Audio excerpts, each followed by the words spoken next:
Warriors Nation, let's talk about something that's making headlines and raising eyebrows across the NBA right now.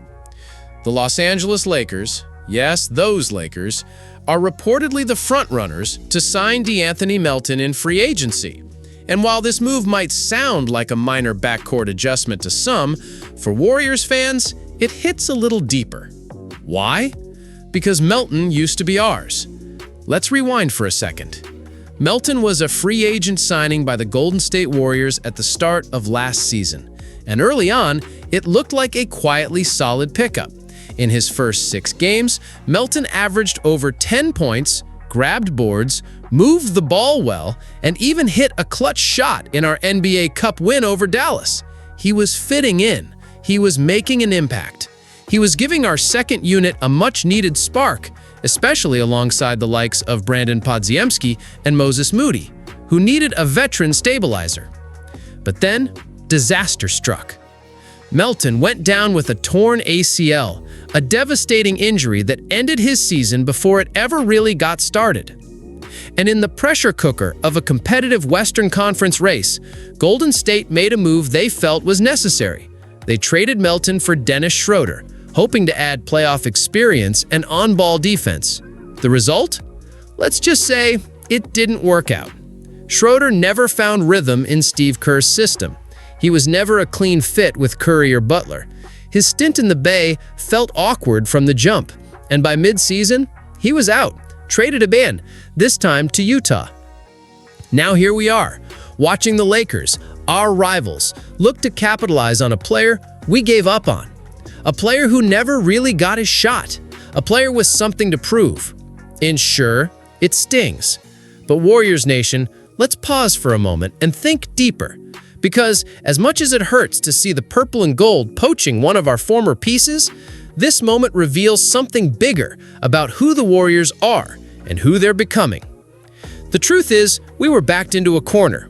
With Melton out for the season and our backcourt depth thinning fast, the front office had to make a decision: ride the wave with a recovering guard or bring in someone who could contribute immediately, even if the fit wasn't ideal.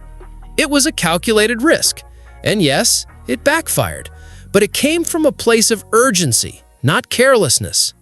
We were trying to win. And here's the thing, we still are. If anything, this Melton situation should reinforce the importance of patience, development, and believing in the long game, something the Warriors did so well during their dynasty years. Think back to when we didn't panic, when we gave minutes to Jordan Poole despite growing pains, when we invested in Kevon Looney even through multiple injuries, when we held firm with Andre Iguodala, Sean Livingston, and others that the rest of the league saw as expendable. That's when we won. That's when the core culture of Golden State shined brightest. So, yeah, maybe Melton turns it around in LA. Maybe he gets healthy and finds his rhythm again. Maybe he even hits a big shot or two against us next season and the narrative gets louder. But let's not forget, he got that shot here first. We believed in him. We signed him when no one else did. We gave him a real role. And if it weren't for an injury, we might not even be talking about this story. It's easy to criticize decisions in hindsight. It's harder to understand the context, the why. And in this case, the why had everything to do with fighting for a playoff berth in a ruthless Western Conference. Still, there's a lesson to take away from all this. Sometimes, quick fixes don't fix anything. Sometimes, you've got to ride the storm. Sometimes, you've got to trust your process. Sometimes, the Warriors' way, built on development, loyalty, and patience, still matters. And maybe, moving forward, this front office will remember that, especially as they evaluate players like Trayce Jackson-Davis, Podziemski, Moody, and even a potential return for Gary Payton II. Because building something lasting means knowing when to stay the course, even when it hurts. So what do you think, Warriors Nation? Did the Warriors give up on De'Anthony Melton too soon? Will he come back to haunt us in a Lakers uniform? Or was it the right move, given the injury and timing? Would you have kept him and waited for the recovery? Or made the same call to prioritize the now? We want to hear from you. Drop your thoughts in the comments, and let's get real about what this team needs to win again. And don't forget, if you believe in the Dubs, if you still trust in Steph, Draymond, Jimmy, and this front office to figure it out, hit that like button and subscribe to Warriors Nation News. We've been through too much to doubt now.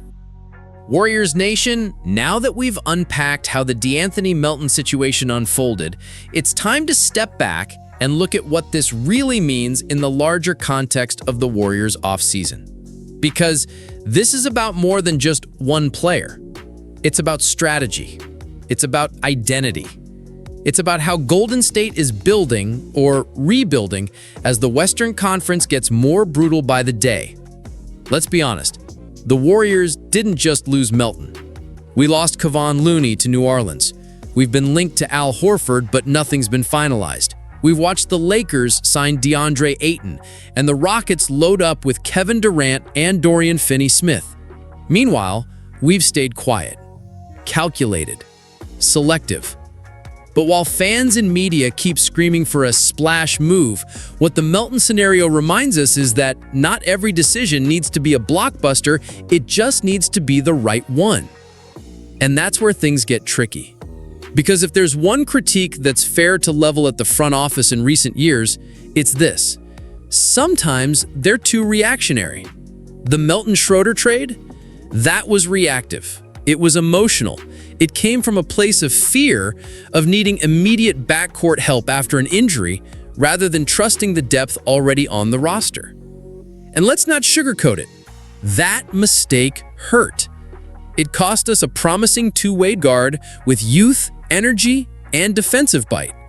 The type of guy we've lacked in critical moments late in games. But here's the flip side. Golden State has shown over and over again that when they take their time, when they believe in fit over fame, they hit home runs. Take Jimmy Butler's acquisition, for example. It didn't happen overnight. It took weeks of maneuvering, strategic patience, and understanding the locker room dynamic. But when it was done, it was a perfect fit. A defensive-minded, playoff-proven leader who could complement Steph's finesse with grit and toughness. That's the blueprint we need now. Not a panic signing or desperation move to respond to what the Lakers or Suns or Clippers are doing. So what does that have to do with Melton? Everything. Because seeing him now linked to the Lakers, a team we might face in a play-in or early playoff round, brings up that age-old question every team faces. How much do you value your own process versus trying to keep pace with everyone else? Melton may very well thrive in LA, or he might continue to battle injuries. Either way, his situation should not dictate how Golden State acts next. Instead, the Warriors need to stay locked in on one thing: finding guys who want to play Warriors basketball. That means players who can thrive in motion offenses, players who move without the ball and make the extra pass, players who defend with intensity and don't demand 30 touches a night, players who know that to wear the Golden State jersey is not about ego, it's about the collective win. Melton showed flashes of that before the injury. So did Gary Payton II, another guy we shouldn't overlook. Even someone like Chris Boucher, who's now being mentioned as a fallback if Al Horford doesn't sign, fits this mold. Humble, hardworking, playoff tested. That's the kind of identity we need to double down on. Let the Lakers case names. Let them roll the dice on high-risk, high-reward signings. That's not our lane. We build smarter. We build tougher. We build with legacy in mind. And let's face it, we're not far off. With Steph still dropping 25+ a night, Jimmy adding veteran leadership, and our young core of Kuminga, Podziemski, and Trayce Jackson-Davis developing every day, this team still has the bones of a contender. But only if we make decisions based on who we are, not who we're trying to catch. So what do you think, Warriors Nation? Should the Warriors have kept Melton and invested in his recovery? Are the Lakers making a mistake, or are we the ones who missed the mark? And most importantly, what kind of player do you want to see the Warriors target before the offseason is over? Let us know in the comments. Your voice shapes this community. We don't just report, we react, we question, and we grow together as fans. Like, subscribe, and stay with us. Because this isn't just about one offseason or one trade, this is about setting up the next championship run the right way. And believe this, we're not done yet. Warriors Nation, here we are. After breaking down the Lakers' pursuit of De'Anthony Melton, after analyzing the Warriors' decision to move on from him, and after evaluating what it says about this front office, we arrive at the final, most important truth. Golden State does not live in the past. We learn, we adjust, we evolve, but we don't regret.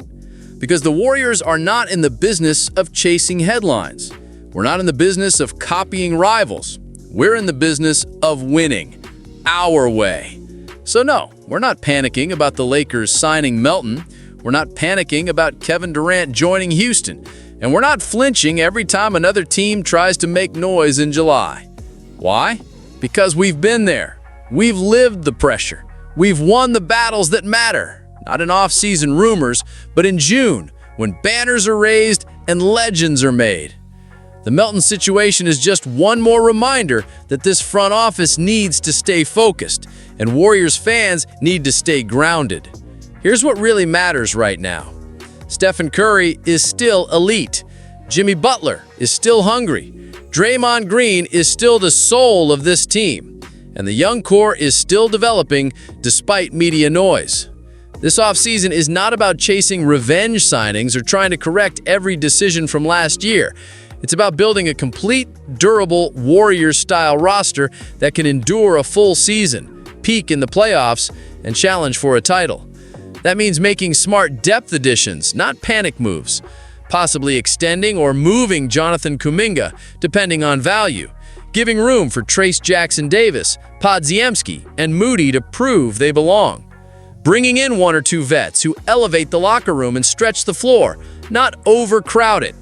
And let's be honest, even if Melton lights it up in LA, does that change our path? No. Because the truth is, Golden State already knows who it is. We're not in a rebuild. We're not in a blow-it-up phase. We're retooling around greatness that's still very much alive. Now, compare that to the Lakers.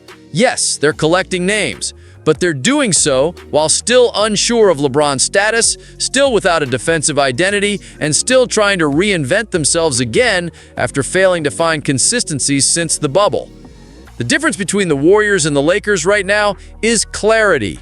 Golden State is clear on its leaders, clear on its values, clear on what it takes to compete. Melton is a talented player. We wish him a healthy return and a strong comeback. But his story is not our headline. Our headline is still being written by Curry, Butler, and the next wave of Warriors players who want to earn banners, not just bounce between teams looking for revenge. So, here's the message to the rest of the league. We see you loading up. We see you scrambling to catch up. We see the narratives forming about Golden State's quiet off-season. But we've been quiet before, and when we are, we strike. Warriors Nation, now it's your turn. Do you believe Golden State is doing the right thing by staying selective this offseason? Should we stay the course with our young core or look for one more big trade? Do you feel like we're being underestimated again heading into next season? Let us know in the comments. We want to hear your thoughts. This isn't just a news channel, it's a community. And together, we're holding this team accountable while standing behind them like real fans do. If you still believe in the Warriors, even after all the noise, hit that like button and subscribe to Warriors Nation News, because the next chapter is coming. And when it does, it's going to be ours. Let's go Warriors!